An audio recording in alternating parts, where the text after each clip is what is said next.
Yan, so good morning mga ka-PJ. So nandito tayo ngayon sa Terminal 3. Kakababa lang natin. At ang oras natin ngayon ay alas 5:03 na ng Sabado, May 17, 2025, no? At ang ganda sana ng biyahe natin. Naka 1-3 na tayo sa oras na ito.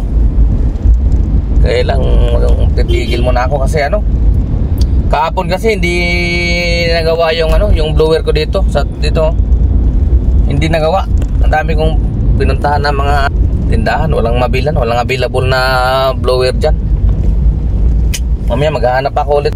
Wala alanganin na rin maghahanap ulit ako mamaya. Titigil muna ako sa biyahe. Standby muna ako doon sa Makati. Muni-muni muna ako doon habang naghihintay kung kailan may magbukas ng tindahan. Auto supply. Anak ng tinapa talaga naman. Yun ang sinasabi ko pagka ganito. Pag nakikihulog boundary ka, ganyan. Pag may nasira, abala. Tapos hindi ka na nga kumita. Yan sinasabi ko sa mga vlog ko, di ba? Hindi ka na nga kumita, abonado ka pa sa boundary kasi obligado ka magbigay ng boundary. Kahit nakabiyahe ka man o hindi, ibibigay mo yung boundary. Kaya ito ngayon, maabala ako ngayon. Kahapon, naka 3,000 lang tayo. So, buti pa yan, kahit pa paano naka 3,000. Naka-boundary naman tayo noon. Ito ngayon, ito maghahanap ako nito mamaya. Tapos ipapagawa ko. Ayan siya, may ingay o ganyan o. Nabuksan ko. Yan o, rinig nyo? Ito, dito may ingay o. Yung blower niyan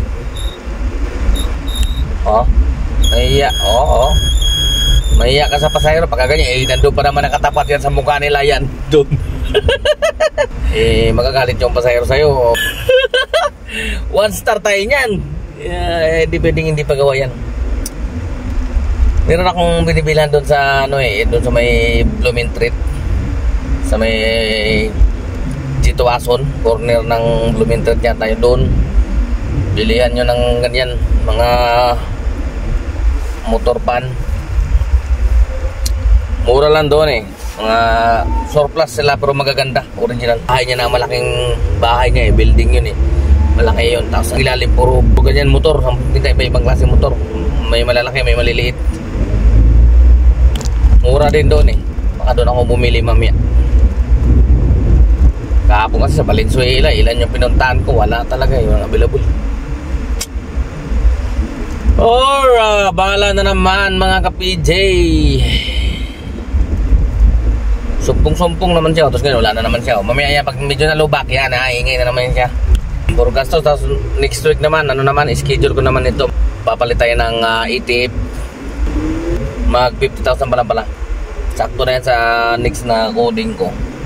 Hindi pa itong darating na coding sa susunod.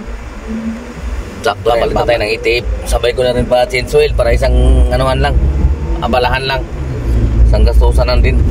Yung sinasabi ko, kailangan lagi kami nakatabi para madukot kapag nanghingi ng party niya yung sasakyan mo. Yung asan daw yung para sa kanya. Kaya kailangan lagi kayo itabi nyo yung para sa kanya. Ganun talaga mga ka-PJ. Rolling na lang ako doon ako pa standby ako doon kay Ate Leslie. Gano'n mo na siguro ako doon, almusal mo na, kapi-kapi mo na doon. Alright, so mamaya ulit mga ka-PJ, update ko kayo pagka napagawa natin to. So para hindi masayang yung ating oras, mag-react ulit tayo dito sa mga nag-comment sa ating mga video, no? Katulad dito ni Sir Dio L. Sabi niya dito, hindi ko na mabasa ng kasi buo kasi mahaba. Makadusmog tayo, kakabasa tayo. Parang ko na lang sa inyo, no? Yung ibig niya sabihin, kumbaga nainganyo natin siya na kumuha ng sasakyan, o siguro ba dati na sa sasakyan tapos pinasok niya sa Grab, no? Ngayon ang problema niya, siya kayo driver operator siya, ang problema niya ay hindi niya kabisado yung daan, no? Dito sa Kamaynilaan. Pero kita nyo, marinig nyo maingay. Kaya hindi pwedeng hindi pagaway. Patayin mo na muna, maingay, no? So yun nga, Hindi rin niya kabisado. Yan. So lahat naman po tayo, sir, ay dumadaan talaga dyan. Wala pong hindi dumaan dyan. Tulad yan, gusto mong maging Grab driver, no? Eh, alam mo na kagad lahat. Siyempre, mag-umpisa ka talaga sa hindi mo alam, walang alam, hanggang sa matututo ka. Kasi yun lang naman yung gagawin mo sa araw-araw eh. Wala naman na iba eh. So ano mo, biyahe mo, huwag kang panghinaan ng loob, huwag kang matatakot. Basta importante lang mag-ingat talaga kasi dyan talaga minsan yung dami natin iniisip. Kakaisip sa magdaan ito. mga makasagi tayo, yung mga ganun, huwag sanang mangyari sa atin, no? Eh, masasanay ka rin yan. Ako noon, grabe nga, di ba, kinuwento ko nga sa'yo eh, wala akong alam na daan. Ang alam ko lang na daan, EDSA at saka yung LRT na yan, hindi ko makalimutan yan eh. Mula Monumento hanggang Baclaran, kabisado ko yan. Tapos yung MacArthur naman, galing sa Valenzuela papuntang Alabang, alam ko yan. Basta dyan, dadaan, huwag nang lumihi sa ibang lugar. Huwag nang lumiko, basta dyan lang. Kung pwede nga lang, ang ruta lang ko lang eh, Alabang at saka Malanday, Valenzuela. Kung pag lumihis na yan, ako. Kaya ang style lang dyan, sir, ang pinaka-ma-advise ko sa'yo dyan, dahil hindi mo pa nga kabisado, nangangapa ka pa, eh, huwag kang mahihiyang magsabi sa iyong pasahero. Sir, ma'am, bago lang po kasi ako, baka pwedeng tanongin sila kung kabisado ba nila yung daan. Kasi marami naman pasahero na kabisado nila yung daan. Sila, rider talaga sila, no? Kumbaga araw-araw sila nag-grab, araw-araw sila nagta-taxi, no? So marami dyan kabisado yung daan. Huwag kayo mahiya magsabi sa kanila. Although kahit may Waze, sabi mo, minsan ang Waze kasi mali ang tinuturo. Marami pa nga pasahero na makukulit eh. Ayaw sumunod dyan sa Waze. May sarili silang daan eh. Sabi na, huwag na natin sundan yan, dito tayo. Masasanay ka rin dyan. Ang minsan lang kasi nakakalito dyan, eh yung may mga may flyover, tapos may aero sa ilalim. Yung kasi nakakalito eh. Saka yung yung bantayan nyo yung packet, kasi karamihan dyan baba galing ng Makati papuntang Alabang, malamang dadaan talaga yan, Skyway yan. Ganun talaga yan, Skyway yan. Kaya titingnan nyo talaga yon. Tapos tatanungin nyo yung pasahero kung okay naman sa kanila na mag-Skyway na. Kasi baka mamaya hindi okay sa kanila, hindi sila nagmamadali. Yan talaga katwiran yan nila eh. Hindi po ako nagmamadali, sir. Maaga pa naman, gaganon yan. Pag idaan mo sa Skyway yan, tapos bayad ka, abunuhan mo talaga yon. Na magagawa eh. Laban lahat, huwag kang panghinaan. Isipin mo na lang lahat tayo, kami, mas matindi pa ang pinagdaanan dyan. Simula ako, lahat ng pasahero ko silang nagtuturo kung saan dadaan. Tapos okay na ako, tuwan-tuwa na, ihatid ko na sila. Yung problema ko na naman ngayon yung pabalik. Paano palabas? Paano palabas ito sa mga subdivision na ito? Ako, ang daming liko. Pero ngayon, madali na lang yan eh. Di ba? Pag naghatid ka, ginahit ka ng pasahero, pagbalik mo, drop off mo na, i-waste mo lang yung palabas. Di ba? Pare, nakapaghatid ka, San Mateo, o kaya Montalban, yung mga ganon. So gagawin nyo, habang walang booking, i-waste nyo lang pabalik. Kunwari pa Makati, di ba? Waste nyo, Makati. Di ba? Doon, susundan mo lang yun habang naka-online ka. Di ba? Or pwede rin kung city nyo pa balik. Gamitin yung seat destination nyo para makabalik at siguradong mababatuhan kayo pabalik sa Makati. Ito yung gawin yung center, yung Makati. Okay? Basta ganyan, pag napunta na kayo sa malayo, ang pinakaano nyo talaga is makabalik ng Makati. Makati kagad yung nyo dyan, pabalik. Okay? Dapat din, kung hindi naman kailangan, huwag nyong gagamitin yung seat destination na yan. Kasi mamaya mapunta kayo sa malayo, wala na kayong seat. Ang hirap nang bumalik ng Makati. Buti kung may bibabato sa'yo. Ako di ko basta-basta ginagaya. Tulad kahapon, nakapaghatid ako sa Calamba, di ba? Ayun, nagamitin ko talaga siya. Pabalik, ayaw ko dun eh. Hindi masyadong maganda dun. Layo ng pick up. Di katulad talaga dito sa Maynila na maraming pasahero. Doon malayo ang pick up. Mas marami doon mga ano pasaway. 4-seater lang book, 5 sila, may kasamang bata. Minsan hindi mo na matatanggihan na kasi manghihinayang ka na dahil layo-layo ng pinanggalingan mo. Kunwari 3 kilometro mahigit yung pick up, may 4 pa. Inandun ka na, saka pang palang malalaman na sobra sila, ay maano ka nang kansilin. Dadaan ka na lang, kuya, dagdagan na lang namin. Tapos nung pagbaba, ay siyempre hindi ka naman pwede magpresyo Tapos nung pagbaba, kunwari yung bayaran niya 395, bigay sa'yo 400, sabihin sa'yo, kuya, wag mo na ako suklian. Isipin mo yun, di ba? Grabe nga, pasaway talaga Tagdagay ka na lang namin, kuya, pag sasakay pa lang yan, pag baba na ang bill 295, bigay 300, kuya, dyan na yan, huwag mo na kaming suklian. Basta ganun lang mga sir. Huwag kayo panghinaan ng loob. Sa umpisa lang naman yan. Mga ilang buwan nyo yan, masasanay na rin kayo yan. Pag umpisa lang talaga, medyo nakakalito, nakakakaba. Pero basta, yan lang ang sekreto dyan. Pag sakay ng pasahero, sabihin nyo na kagad yung sa pasahero para aware siya. Naman baka, sir, baka pwede mo akong i-assist na kasi medyo hindi ko pa masyadong gamay ito. Lalo itong paggamit ng Waze. Ganun lang. Para hindi ka mahihiya. Sabi mo sa kanya So, tutulungan ka niyan. Ganito lang, sir. Ayan. Diba? Hindi naman nakakahiya yun. Normal naman yun kapag nagsisimula ka pa lang. Bago ka lang, diba? Wala namang nagsisimula na magaling na kagad. Alright? Kayo ba tatakot? Hindi nyo pa nga naranasan Yung naranasan ko na sunod ako ng sunod doon sa jeep kasi sabi nung nagturo sa akin, nandun ako sa Marikina. Sir, sa paano ba papunta dito sa Cubao? Kasi para makabalik sa EDSA, di ba? Sundan mo lang yung jeep na yung bayang sundan ko yung jeep pala, napagarahe na pala. Pumasok doon sa garahe, malaki yung garahe nila kasi parang bakanting Pumasok rin ako doon. Sabi ng jeep, garahe po ito. Sabi ko sa papuntang Cubao, yan, pakaroon na. Grabe.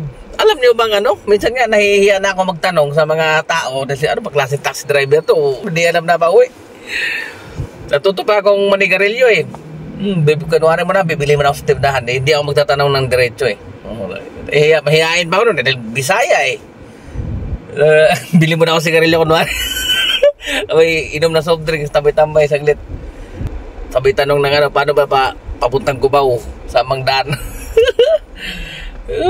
Tapos medyo napapasok ako sa one way. Buti ngayon yung Waze updated yan. Pag one way, hindi yun ang mangyari na napapasok kayo sa sa one way. Dati kasi napapasok ko yan kasi medyo wala nakalagay na one way. Wala, tandaan ko na lang talaga na pag one way yan, lahat ng sasakay nakaganon. Minsan talaga may sablay, one way talaga para ka agad Pero one way po tayo, patingin mo ng lisensya. Wala, kamot-kamot na lang nagulo. Style ko nun, lalong lalo ako magpapabisaya para talagang maawa yung enforcer Kawawa naman kayo sa akin, sir.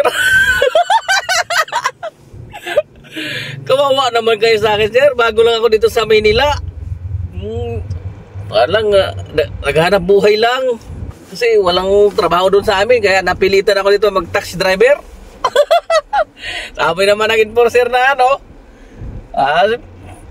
dati mga enforcer diretsahan Anong gagawin natin dyan? Anong gagawin natin dito? Sir, baka pwede ba akong pagbigyan, sir? Gano'n na lang ba yun? Gano'n?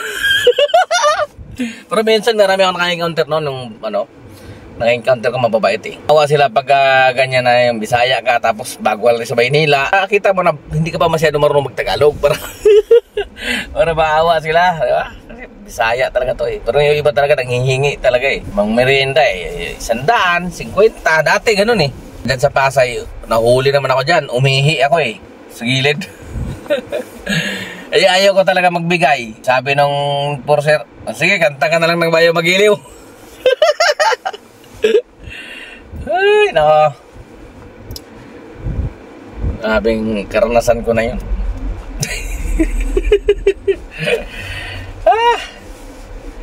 Nandito na ako sa Ate Leslie.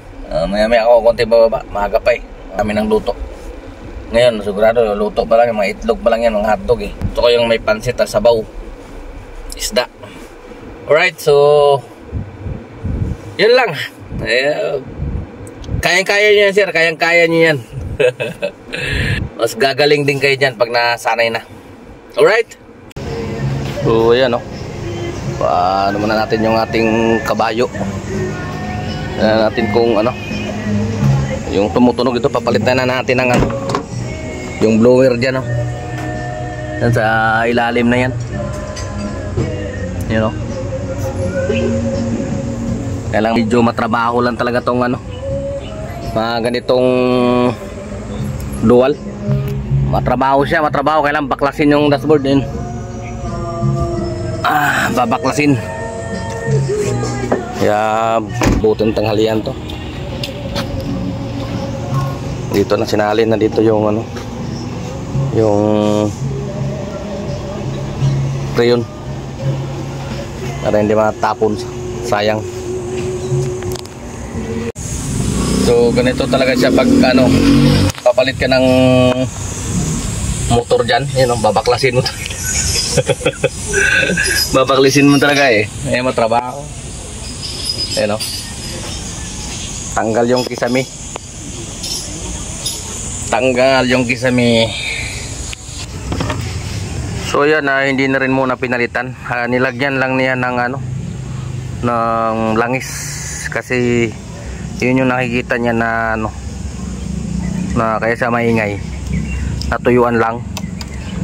Kaya sayang naman daw ano pa, makapal pa. So tingnan natin ulit mamaya kung ano, kung mawala na ba yung tunog. Ito madumi na rin pala oh. Dumi oh. Madumi. Bubugahan to kasi madumi. Sana magtuloy-tuloy na. Hindi natin maisturbo sa biyahe.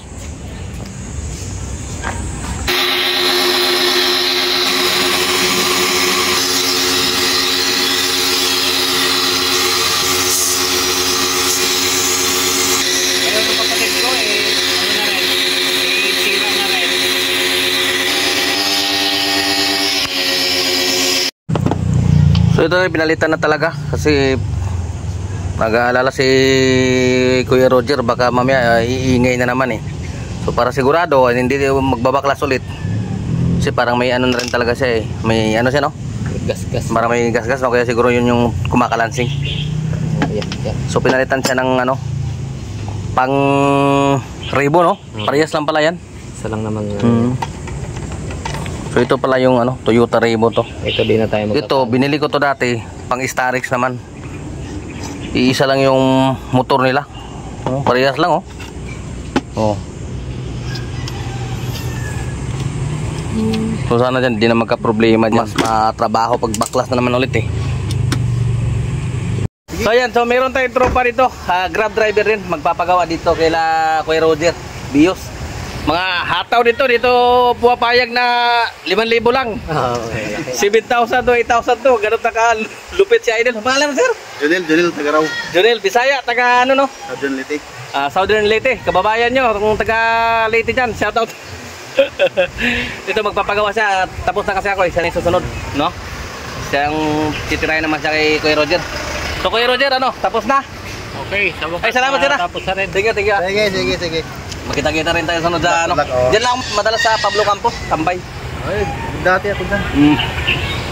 Diyan din ako minsan nakikishare sa ano eh, Clip Jewel eh. Oh. Sige sir. Sige sir. So ito naman si Kuya Roger, pagka wala kayong alam na gumagawa ng aircon, ito expert si Kuya Roger sa aircon. Matagal na siyang ano, aircon 20 years pa lang. 20 years pa lang no. So pagka malapit kayo dito, Pandakan area lang. Anong number mo si Roger? Sa street? Tawagan ka na lang nila. Ay, sa ano? Number. Cellphone number, ayan. 0943-506-4409 kung sakaling gusto nyo tumawag po. O, sana 09? 0943-506-4409. Tawagan, hanapin nyo lang si Kuya Roger. Siya mismo ito ay yung makakausap nyo. Basta tungkol sa aircon. Pandakan lang to area. Ay, no? Pasandaan na ba to? Pandakan pa. Pandakan. Oo, alam mo, nasa Makati lang kayo. Amoy, malapit-lapit na Oo, yan. malapit-lapit lang yan dito. Pero kung, Valenzuela, meron din tayo sa Valenzuela. Pero magaling si Kuya Roger. Eh, nandito na kasi ako sa Makati, kaya Hindi malapit na. dati na ako nagpapagawa pa dito, matagal na. Ulit-ulit na ako nitong paggawa. Pulido to gumawa, no? Basta pa isa-isa lang. Oo. Kaya lang minsan lang natataon pag sabay-sabay katulad dito summer. Ang dami rin niyang suki talaga. Kaya mas maganda pag pumunta kayo dito. Space kitchen lang po. Oo, punta na kayo maaga, mga alas 6 ng umaga. Ako kanina pa ako dito mga alas 6. Gising ko, dyan ka na. Kaya nga alam ko kasi maraming nagpapagawa Kaya nag-aahang ko na. Maisingit man lang. Okay, so ganoon lang, no? Oo, ganyan na lang muna tayo. Meron din pala siyang YouTube. Kung gusto nyo manood, matuto kayo maggawa ng aircon, no? Meron din siyang YouTube channel, Roger Car Aircon. Search nyo lang sa YouTube, saka sa Facebook, ganun din. Okay, so maraming salamat sa inyong panonood. Biyahe na ako.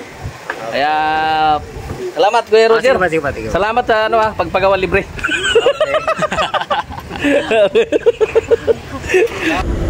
So yan, wala na tumutunog mga ka-PJ, okay na. Ang oras natin ay alas 11:14 na. So na dumating tayo doon sa kanya, saktong alas 6 lang yun, Ibang oras. Kasi kaya yung problema ka talaga dyan pag kay Kuya Roger ako magpapagawa, tumatagal Puro kasi kwentuhan tagal din kasi hindi nagkikita. Minsan taon siya rin nagpalit nito halos 2 taon na bago kami nagkita ulit. Ayun, napapakwento, tumagal. So yan, okay din yan si Kuya Roger na yan. Okay yan gumawa ng aircon. Expert na yan na Toyota, ganyan, Mirage. Tsaka yung mga Avanza, Vios. Sanay na sanay yan. Balik muna ako doon kila Ate Liste. Kaya muna. Mag-CR muna ako. So mamaya ulit mga ka-PJ, update ko kayo kung magkano tayo ngayon. Dahil wala, medyo nabahala tayo. Kaya kung magkano na lang abutin mamaya. Ganun talaga kasama sa hanap buhay natin yan Hindi naman pa pwedeng hindi masisira yung ating sasakyan dahil nga ginagamit natin. So normal lang na nasisira talaga siya. At may magpapagawa tayo. Alright, so mamaya na lang ulit mga ka-PJ. Let's go! Yan mga ka-PJ, ang oras natin ay alas 8:14 at nandito tayo ngayon sa Makati sa ating favorite. At dito na rin muna ako magpapahinga ngayon para maaga ulit ako makakalabas mamaya, para makarami, tapos bukas ako uwi. Okay?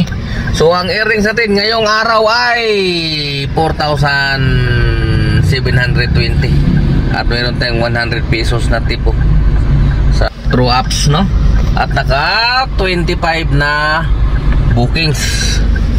Alright, so hindi tayo maabot ng 5,000. Kunti na lang sana, kaya na sana yan paabutin kasi 280 na lang naman ako, isang pasahero na lang yan. Kaya lang may bukas naman na. Saka naabala naman kasi tayo kanina, nagpagawa tayo 5:30, tumigil na ako sa biyahe kanina ng madaling araw. Tapos dumiretso ako doon kay Kuya Roger para ipa-check up na ipagawa. Kasi doon, at least doon, meron doon pyesa malapit na bilhan. At yun nga, buti na lang siya, meron siya mismo motor. Yun, buti nga hindi na pinabayaran sa atin. Mabait din yung mama na yun marunong makisama So yun nga, mula di ba pumunta ako kay Ate Leslie para kumain ng almusal, mag-alas 6 lang yun. Tapos pagdating ng alas 6 nandun, kasi magkalapit lang yun sila So pagdating ng alas 6, diretso na ako. Tagal din niya nagising alas 7 na yata siya, alas 7:30 na yata siya nung nagising. Tapos yun, natapos alas 11 na, alas 11:30 ba yun? Wala, nabala talaga. Okay lang yun, hindi naman palagi ganun at saka talagang kasama yun sa ating hanap buhay. So yun na nga mga ka-PJ, hindi na ako magtatagal at medyo gabi na. At saka masyado na mahaba yung ating vlog ngayong araw. Baka hindi na ma-upload. Ang hirap na i-export sa ano. Okay, so ako yung magpapaalam na. Bukas ulit mga ka-PJ, bawi tayo. Ka-PJ nyo, temporary signing off. Adios.